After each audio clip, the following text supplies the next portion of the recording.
है और इतनी तो गर्मी लग रही थी जो कुछ कहने की नहीं। वैसे यहाँ पे एसी था पर बाहर बहुत हीट थी। फिर ये रही मेरी भाभी और फिर मैं इधर उधर दूल्हे को ढूंढ रही थी पर दूल्हा मिला ही नहीं। और ये रही मेरी प्यारी सी भतीजी, बहुत क्यूट है ये।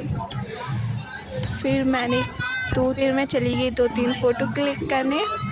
और ये रही मेरी भाभी, मैंने अपनी भाभी को भी अपने पास ही बैठा लिया था। फिर हम लोगों ने की कुछ पिक्चर क्लिक्स।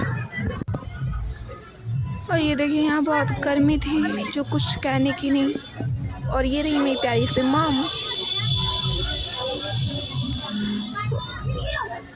पता नहीं दूल्हा क्यों इतना वेट करा रहा है यार, बहुत गर्मी है जो कुछ कहने की नहीं। इतनी यहाँ पे गर्मी थी, मतलब जैसे अंडा रखो तो अंडा उबल जाए। यहाँ पे इंसान की तो कोई बात ही नहीं कह सकते हैं।